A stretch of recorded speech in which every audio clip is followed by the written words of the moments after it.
Hello good afternoon, welcome to daily current affair MCQ. तो आज है आपका 20 अगस्त 2024 यानी 20 अगस्त 2024 है। चलिए स्टार्ट करते हैं अपने पहले क्वेश्चन से।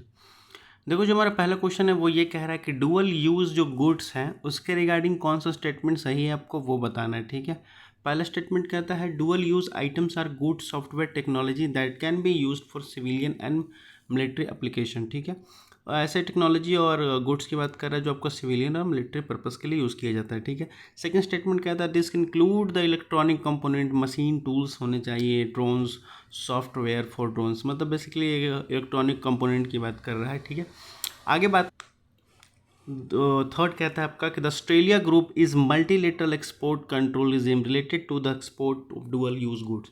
तो इसमें से कौन सा स्टेटमेंट आपका वो बताना है। तो 10 सेकंड का टाइम है, प्लीज़ बताना जरा।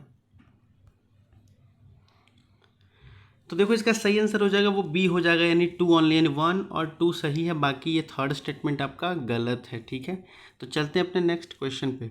देखो, जो हमारा नेक्स्ट क्वेश्चन है वो ये है, कह रहा है बी पाम के बारे में। ठीक है, अभी हाल ही में बी पाम न्यूज़ में था, उसके बारे में बताना है। ठीक है, तो इसमें से कौन सा स्टेटमेंट आपका सही है वो बताना है। ठीक है, बी पाम कहता है कि नोवल ट्रीटमेंट रिजिम में जो ड्रग्स रेसिस्टेंट ट्यूबरक्लोसिस को आपको ट्रीटमेंट में काम आता है। ठीक है, ये कह रहा है आगे 3 मंथ का इंट्रावेनस रिजिम है जो मल्टी ड्रग रेसिस्टेंट ट्यूबरक्लोसिस में काम आता है। Final phase of trial under WHO supervision. ठीक है, बेसिकली ये कह रहा है कि आपका टीबी जो कहते हैं उसमें ये काम आता है। तो कौन सा स्टेटमेंट सही है आपको 10 सेकंड में बताना है।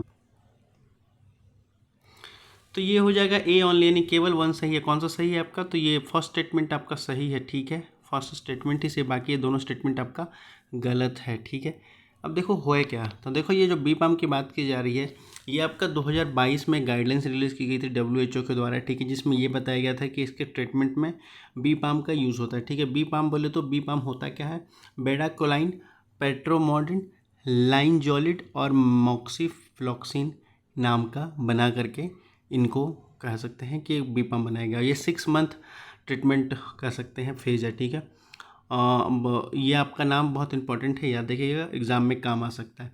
आगे बात करता है करेंटली की। तो करेंटली अभी टीबी पेशेंट की बात कर ली तो 40 कंट्रियों में ये जो कह रहा है ये न्यूज़ और रिज्म आई है वो आपको वहाँ पर कह सकता है कि वो काम कर रहा है। ठीक है, तो चलते हैं अपने नेक्स्ट क्वेश्चन पे। देखो, जो हमारा नेक्स्ट क्वेश्चन है वो ये है, कह रहा है कि आइलैंड ऑफ सिल्सली जो है वो कहाँ लोकेटेड है वो आपको बताना है। पर्शियन गल्फ में, रेड सी में, मेडिटेरियन सी में, नॉर्थ सी में। आपके पास 10 सेकंड का टाइम। देखो, उसका सही आंसर है वो क्या हो जाएगा, वो आपका क्या हो जाएगा, आपका सी हो जाएगा। मेडिटेरियन सी में है ये। कैसे मेडिटेरियन सी में है, तो देखो अगर हम इसको देख रहे होंगे तो ये देखिए आपका मेडिटेरियन सी है और ये आपका मेडिटेरियन सी है, लेकिन यहाँ पर देखिए ये जो आइलैंड है ये है सिल्सली। ठीक है, चलते हैं अपने नेक्स्ट क्वेश्चन पे। देखो, जो हमारा नेक्स्ट क्वेश्चन है वो ये कह रहा है कि के हेमा कमेटी जो है रिपोर्ट वो हाल ही में न्यूज़ में थी, ये क्या है, कौन सी कमेटी है, आपको बताना है। तो 10 सेकंड का टाइम है,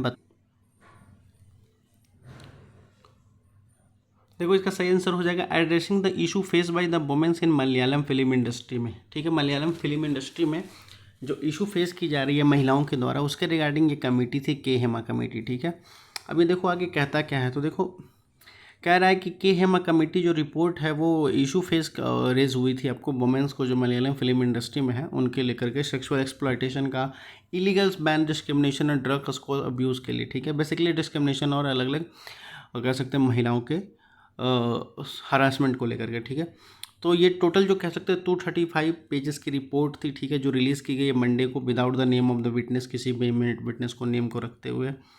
उसके बाद बात करते हैं ये रेवर टू द माफिया, ऐसे माफिया को रेफर किया गया। कुड बैन एनीवन, कह रहा है कि वो बैन कर सकते हैं किसी फिल्म को या डायरेक्टर को, कह सकते हैं उनका इतना वहाँ पर इन्फ्लुएंस है कि वो बैन कर सकते हैं। ठीक है, तो इसका स्टेटमेंट आंसर सी हो जाएगा। चलते हैं अपने नेक्स्ट क्वेश्चन पर।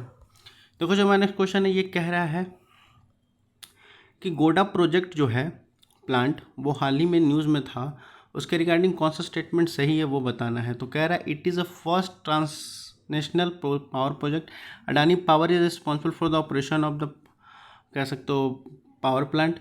It supply power to Nepal under the international power exchange agreement. तो कौन सा सही स्टेटमेंट है वो बताओ। देखो इसका सही आंसर हो जाएगा ए, यानी 1 एंड 2 स्टेटमेंट सही है। थर्ड स्टेटमेंट आपका गलत है। कैसे गलत है? ये नेपाल नहीं बांग्लादेश के को कह सकते हो कि पावर सप्लाई ट्रांसफ़र की जाती थी, ठीक है। अब ये क्या है तो देखो, कह रहा है अडानी पावर सप्लाई जो है 1496 मेगावाट नेट कैपेसिटी जो है आपका बांग्लादेश में पावर सप्लाई की जाती थी, ठीक है। तो इसलिए आपका फर्स्ट और सेकंड स्टेटमेंट से हो जाएगा। बात करें तो गोडा प्लांट की, तो इंडिया का first transnational project power project है जो क्या करता है, किसी दूसरे नेशन को इलेक्ट्रिसिटी ट्रांसफ़र करती है, ठीक है। याद रखिएगा, पहला ट्रांसनेशनल पावर प्रोजेक्ट है, ठीक है। आगे बात करता है कि इसका जो पॉजिटिव इम्पैक्ट है नावा पावर सिचुएशन का, वो replacing the costly power generated due to the liquid field. अब ये जो रिसेंटली न्यूज़ में इसलिए आया है क्योंकि देखिए अभी हाल ही में बांग्लादेश में भी हाल ही में क्या हुआ है कि पॉलिटिकल क्राइसिस देखने को मिला है, ठीक है। आपको देखना पड़ा होगा कि एक प्रोटेस्ट हुआ, प्रोटेस्ट के बाद क्या हुआ, स्टूडेंट की प्रोटेस्ट थी, प्रोटेस्ट के बाद शेख हसीना जो वहाँ की प्राइम मिनिस्टर थी वो वहाँ का देश छोड़ करके इंडिया आ गई है, ठीक है। तो ये बहुत ही, और वहाँ एक न्यू प्राइम मिनिस्टर की ने शपथ ली है, ठीक है। तो ये बहुत ही एक पॉलिटिकल क्राइसिस का न्यूज़ है, ठीक है, जिसके रिगार्डिंग ये आपकी न्यूज़ में है अडानी पावर प्रोजेक्ट की, ठीक है। चलते हैं अपने नेक्स्ट क्वेश्चन पे। ओह, तो यहीं तक है, तो आज यहीं तक रखते हैं, ठीक है। बाकी वीडियो आपको अच्छी लगी हो तो पढ़ते लिखते रहिए। धन्यवाद, थैंक यू ऑल।